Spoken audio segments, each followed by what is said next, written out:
Балалар, мынау бос уақыттарында сендер немен айналысасыңдар? Әрине мен білмеймін. Жалпы еңбек адамды адам қылатын еңбек. Мұны талай ойшылдар, ақындар, жазушылар, талай адамдар айтып өткен. Өзіңнің папаң да, мамаң да жұмыс істе, еңбек ет, жақсы оқы дегенді жиі айтатын шығар. Бос уақытында, мен мысалы бос уақытында сендерге арнап балаларға мынадай кішкентай домбыралар жасаймын. Бұдан да кішкентай домбыралар бар жасалған. Сол сияқты мынадай бесік балаларға арналған.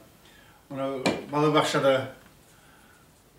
бірнеше мен бесіктерімді бердім. Мынау Сеул деген қалада мынадай бесік тұр. Менің бесігім мысалы. Мынау Кореяда. Сол бос уақыттарында өнермен айналыссаңдар, өздеріңе бір жағынан қуаныш сыйлайды ғой. Біреуге берсең, бірге оқып жүрген жаңа балаларға сыйға тартсаң, қандай жақсы. Жақында мен мына жақта Бейімбет Майлин атындағы мектепте болдым. Сонда маған сол оқушылардың жасаған, өздері сияқты балалардың жасаған үлкен кішкентай шаңырағы домбырасын сыйлады. Рудный қаласындағы Бейімбет Майлин атындағы мектепке барғанымызда мынадай шаңырақ салынған, мынадай домбыраны сыйлады. Қазақтың ең құрметті, қастерлі дүниесі бұл шаңырағы. Бұл шаңырақ деген ұғым тек қана қазақтарда бар. Сол сияқты қазақтың жаны домбыра. Домбыра дейміз ғой, Қадыр Мырзалиев айтқан. Осы сөзді, нағыз қазақ емес, нағыз қазақ домбыра деп. Сол домбыраны осындай сыйлаған қандай жақсы. Сендерді қолдарынан келеді ғой, осыны. Тек ерінбеу керек. Бірте-бірте осындай қазір қолдарымды үйретіп жасауға еңбектене берсеңдер, түбінде үлкен, керемет үлкен домбыралар жасауға болады. Мен де бала кезімде шана кішкентай балаларға өзіме ойыншық шана жасап алатынмын. Домбыра жасайтын кішкентай кезімден. Әкем домбыра жасайтын. Міне мынау да мысалы қазір дүкендерде тұр. Шетелден келген, басқа да елдерден келген адамдарға осындай домбыра сыйласа, қандай жақсы. Үлкен домбыраны оларға керек жоқ, олар домбыра тартпайды.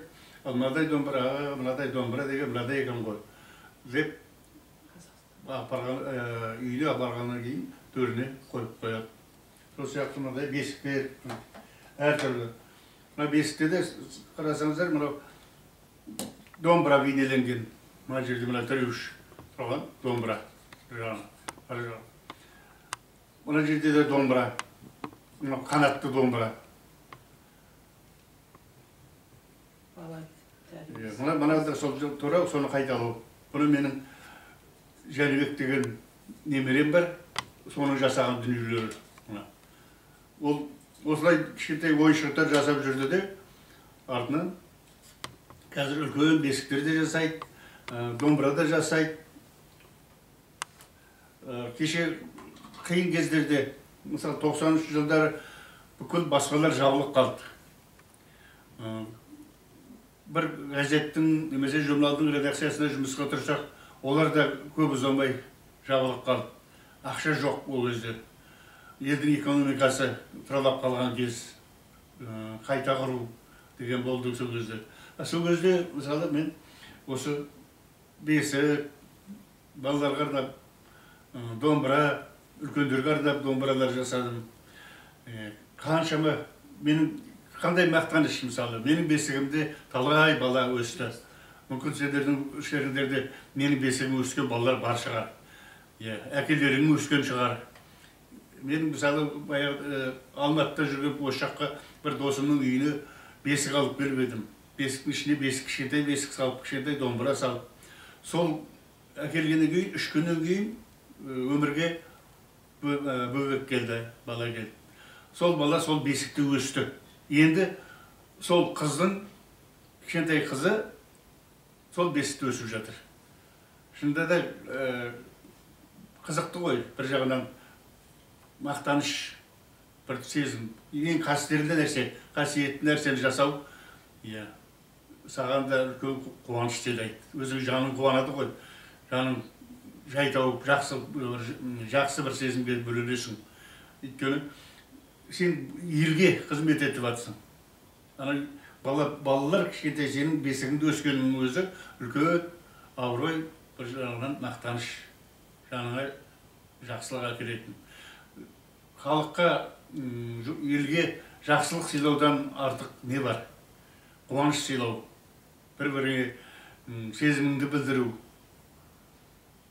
Сондықтан да ерінбеңдер, қолынан келмейді демеңдер. Адамның жасағанын адам жасай алады. Бірте-бірте қолдарың үйренеді. Бірден әрине керемет бесік жасап тастай алмайсың мынадай. Бірінші кезде нашар болуы мүмкін, онша әдемі болмауы да мүмкін. Бірте-бірте қолың үйренеді. Сосын сен бір жылдан кейін, бір екі жылдан кейін ең тіпті мыналардан да жақсы бесіктер жасай алатын боласың, дүниелер жасай аласың.